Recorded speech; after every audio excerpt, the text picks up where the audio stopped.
Atributos de Dios por A. W. Pink. El texto de este libro está bajo copyright por The Banner of Truth. www.banneroftruth.org. Leído con permiso. Narración Ministerio gloriadejesucristo.com. Capítulo 15. El amor de Dios. En las Sagradas Escrituras se nos dicen tres cosas acerca de la naturaleza de Dios. Primero, que Dios es espíritu. Juan 4:24.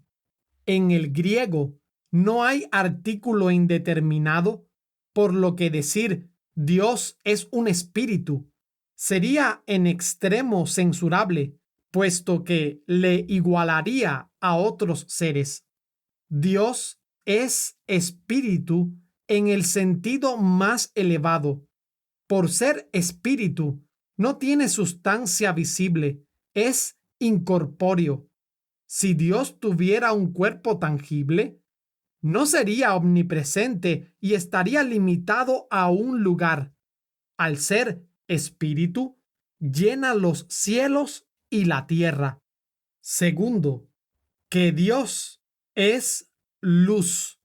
Primera Juan 1:5, lo cual es lo opuesto a las tinieblas. Las tinieblas, en las Escrituras, representan el pecado, el mal, la muerte. La luz representa la santidad, la bondad, la vida. Que Dios es luz significa que es la suma de todas las excelencias. Tercero, que Dios es amor. Primera Juan 4:8. Dios no solamente ama, sino que es el amor mismo. El amor no constituye meramente uno de sus atributos, es su misma naturaleza. Muchos hablan en la actualidad del amor de Dios, pero son ajenos por completos al Dios de amor. Comúnmente se considera el amor divino como una especie de debilidad afectuosa, algo así como una cariñosa indulgencia. Se lo reduce a un mero sentimiento enfermizo calcado de las emociones humanas. Pero la verdad es que en esto, como en todo lo demás, nuestras ideas deben estar reguladas por lo que las Sagradas Escrituras nos revelan. He aquí una evidente y urgente necesidad, no solo por la ignorancia general que prevalece, sino también por el estado tan bajo de espiritualidad que, aunque sea triste decirlo, es la característica general de los que profesan ser cristianos. ¡Qué poco amor genuino hay hacia Dios! Una de las razones principales es que nuestros corazones se ocupan muy escasamente del maravilloso amor que Él tiene hacia los suyos. Cuanto mejor conozcamos su amor, su carácter, plenitud, bienaventuranza, más fuerte será el impulso de nuestros corazones en amor hacia Él. 1. El amor de Dios es intrínseco. Queremos decir que no hay nada en los objetos de su amor que pueda producirlo, ni nada en la criatura capaz de atraerlo o impulsarlo. El amor que una criatura siente por otra está producido por algo que hay en ella, pero el amor de Dios es gratuito, espontáneo, inmotivado.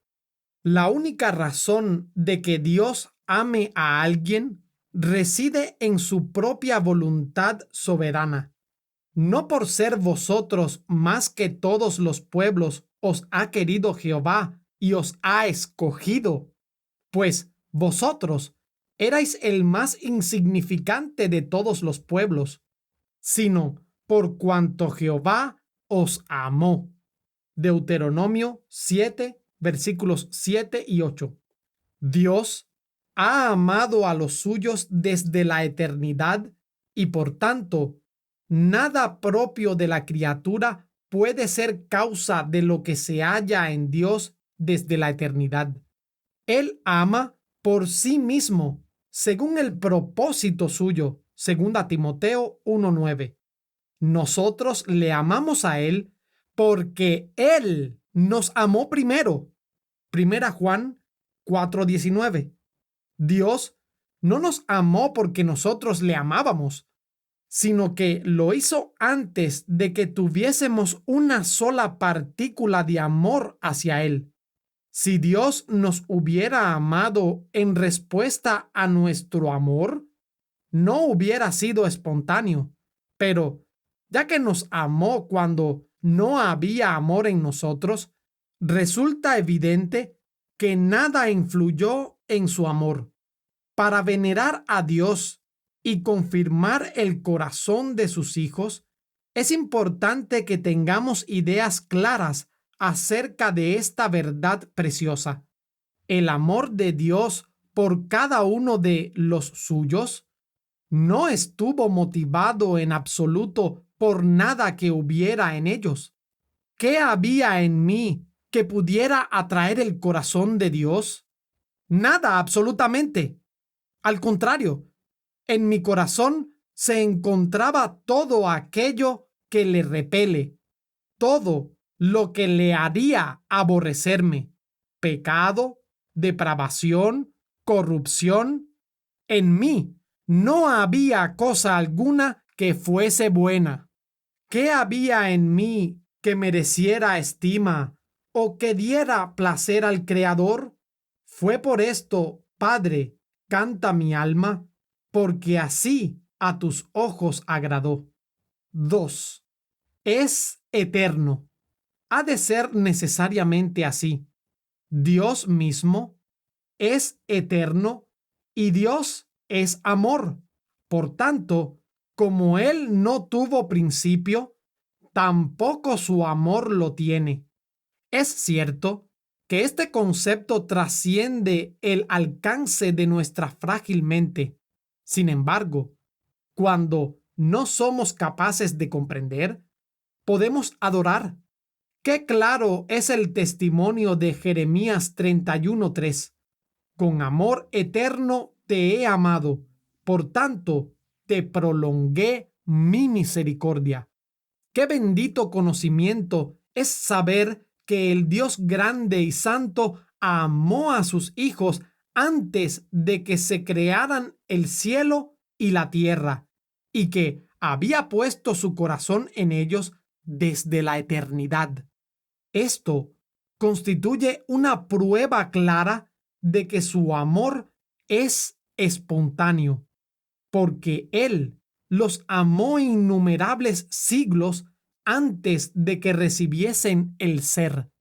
La misma preciosa verdad se expone en Efesios 1, versículos 4 y 5.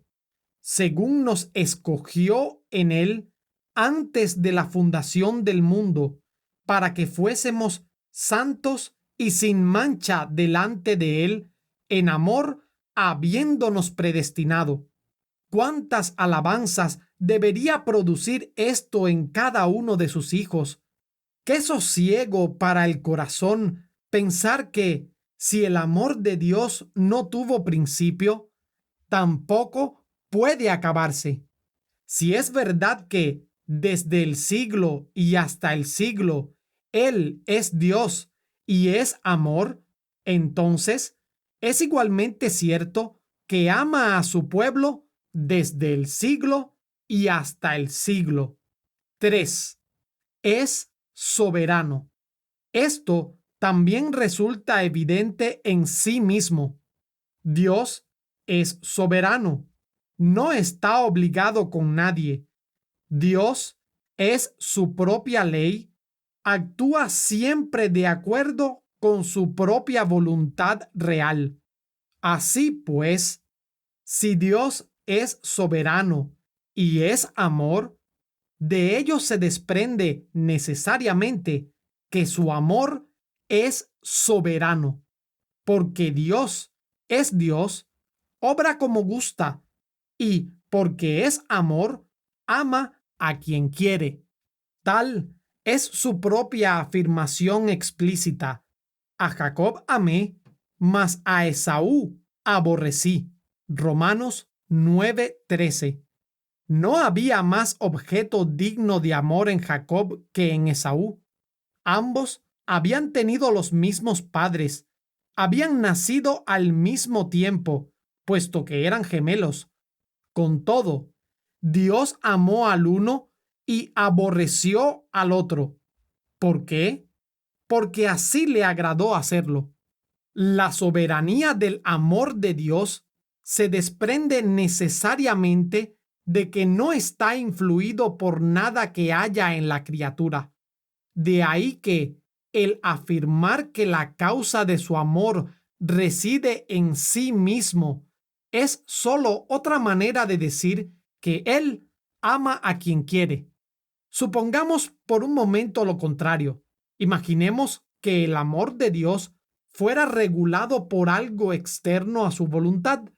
En tal caso, su amor se regiría por unas reglas y siendo así, él estaría bajo una regla de amor, de manera que, lejos de ser libre, se hallaría gobernado por una ley, en amor habiéndonos predestinado para ser adoptados hijos suyos por medio de Jesucristo, ¿según qué?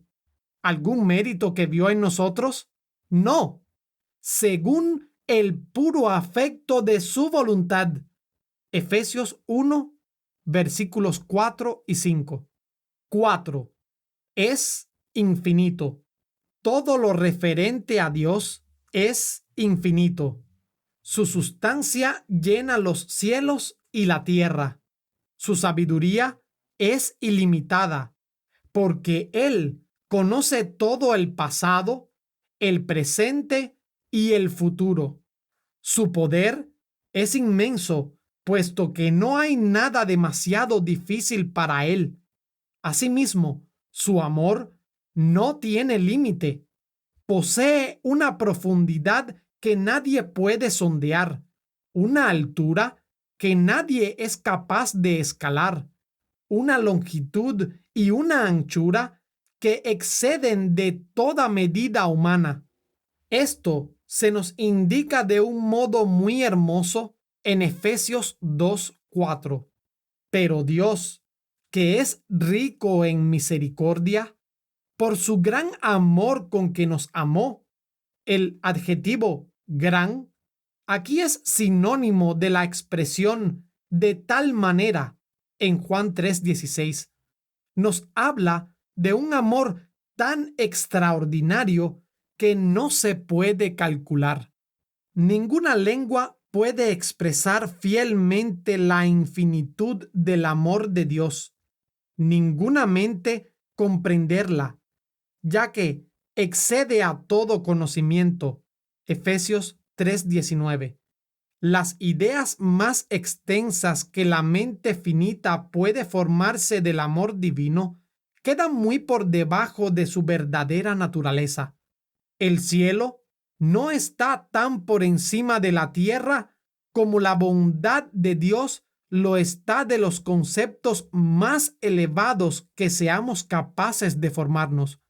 Es un océano que sobrepasa las montañas de oposición que hay en aquellos que constituyen sus objetos. Es una fuente de la que fluye todo el bien necesario para quienes tienen interés en él. Cita de John Bryan, 1743. 5. Es inmutable.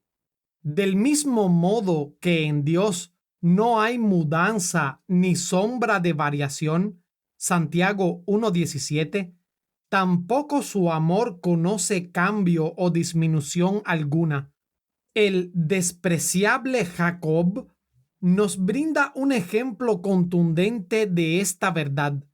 A Jacob amé, declara Jehová, y a pesar de toda su incredulidad y desobediencia, nunca dejó de amarle.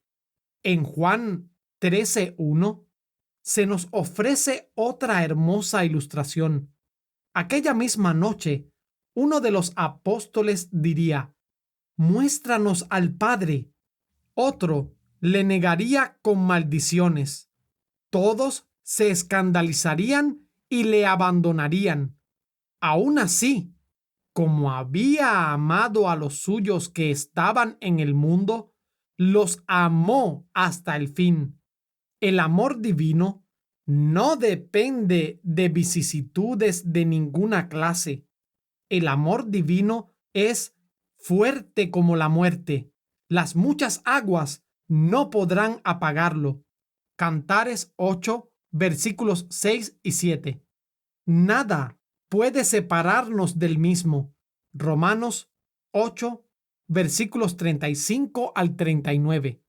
No conoce su amor fin ni medida, ni cambio que mude su carrera. Fluye del eterno manantial, el mismo desde el alba eterna. 6. Es santo. El amor de Dios no está regulado por el capricho, la pasión, el sentimiento, sino por un principio. Del mismo modo que su gracia no reina a expensas de sí misma, sino por la justicia, Romanos 5:21, así su amor nunca choca con su santidad. Dios es luz. Primera Juan 1:5. Se encuentra antes que Dios es amor. Primera Juan 4:8. El amor de Dios no es una mera debilidad afectuosa, ni una especie de blanda ternura. La Escritura declara que el Señor, al que ama, disciplina y azota a todo el que recibe por hijo. Hebreos 12:6. Dios no cerrará los ojos al pecado, ni siquiera al de sus hijos. Su amor es puro, sin mezcla de sentimentalismo sensiblero. 7. Es benigno. El amor y el favor de Dios son inseparables, como se pone de relieve en Romanos 8, versículos 32 al 39.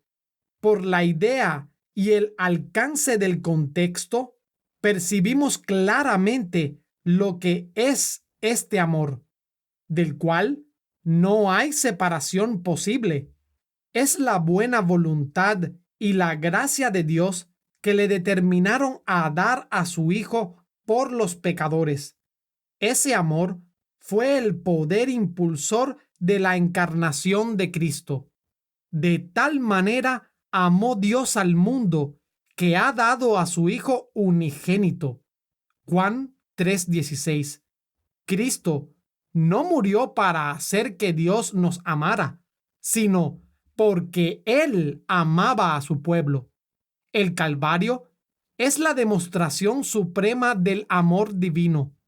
A ti te digo, lector cristiano, siempre que te veas tentado a dudar del amor de Dios, recuerda el Calvario. He aquí, pues, motivo suficiente para confiar en Dios y para soportar con paciencia las aflicciones que Él envía. Cristo era el amado del Padre y aún así no estuvo exento de la pobreza, la afrenta y la persecución. Sufrió hambre y sed. De ahí que, al permitir que los hombres le escupieran y le hirieran, el amor de Dios por Cristo no sufriera menoscabo. Así pues, que ningún cristiano dude del amor divino al verse sometido a pruebas y aflicciones dolorosas. Dios no enriqueció a Cristo con prosperidad temporal en este mundo, ya que no tenía dónde recostar la cabeza, pero sí le dio el Espíritu sin medida. Siendo así, comprende que las bendiciones espirituales son los principales dones del amor divino. Qué bendición es saber que, aunque el mundo nos aborrezca, Dios nos ama.